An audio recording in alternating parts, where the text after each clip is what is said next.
Good morning from Freedom Prepper. It's October 9th, 2020. Here's what you need to know. Netflix charged with felony over cuties. A grand jury in Tyler County, Texas, indicted the satanic pedophile propaganda corporation for sexualizing young girls in the French film. As charged, and as the law stands in Texas, no one, unfortunately, faces prison time. And, if convicted, the evil corporation will only face a trivial fine. Still, this is a start. The DOJ should also move in, arrest everyone connected with this criminal enterprise, seize all assets, and abolish the business, or its ability to operate in the U.S. Better yet, Netflix should be declared an enemy combatant terrorist organization, and dealt with summarily. For now, we take what little we can get. Do your part and boycott this insidious, anti-civilizational trash and perversion. Who else was just indicted? The St. Louis attorneys who defended themselves from the ultra-violent BLM terrorists who attacked them. No terrorists have been arrested or investigated in this political witch hunt. The governor has already vowed to pardon the good couple if they are convicted of self-defense. This is America in 2020. Who won't be charged? That's Twitter's former CEO, Dick Costello, who recently called for murdering people who challenge the woke narrative of communism. This, of course, violated Twitter's beloved TOS, but they obviously approve of his sentiment. At least he's on record. It's official. The USDH is an agency run by and for dual loyalists and foreign agents.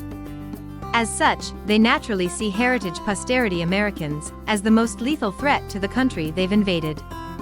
By the way, when the Prometheans say white supremacists, what they really mean is all white people.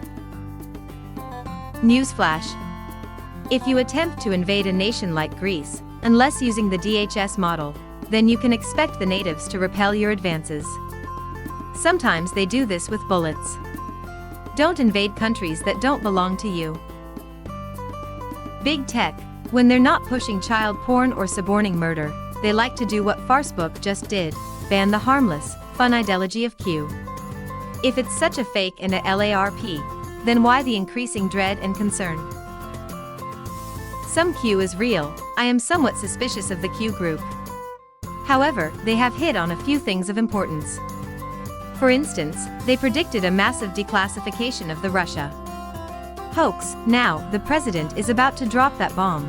I have fully authorized the total declassification of any and all documents pertaining to the single greatest political crime in American history, the Russia hoax. Likewise, the Hillary Clinton email scandal. No redactions. Of course, everyone has known most of the story since 2017, and Trump had to know as early as 2016. What now? Storm time? We're good now. Bigger deficits equals better times? We're losing more money on foreign trade, so that means the economy is improving, according to our crack-smoking economists. The national trade deficit is as high as it had been in 15 years, fueled by increased recent imports. Of course, we're still out of money and jobs, and we still don't make anything anymore. Happy days?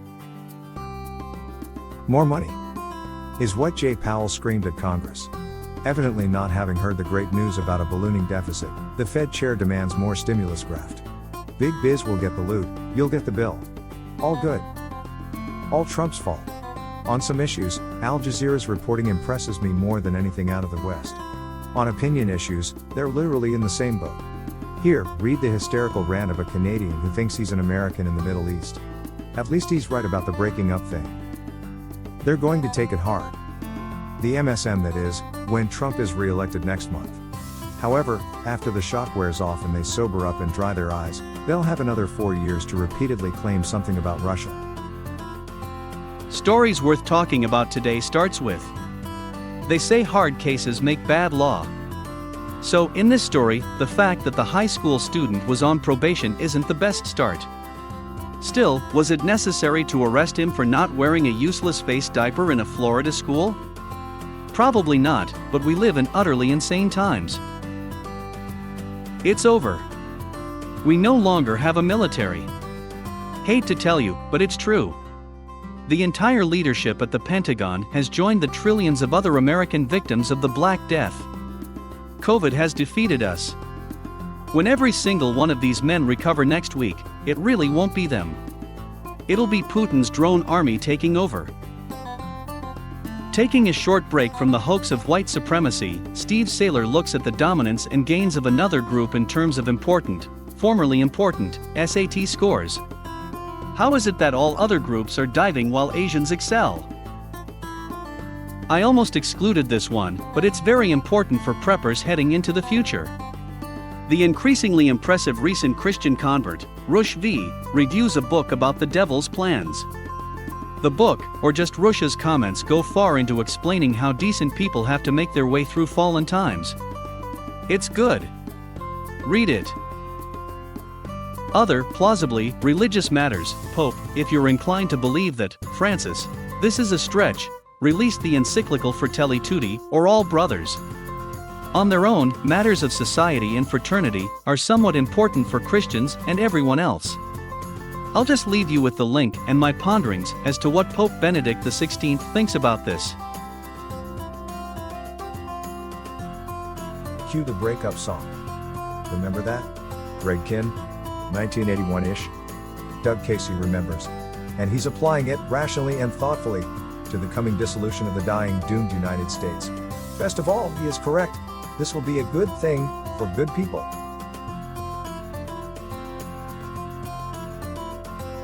That's it, folks. Thanks for watching this video.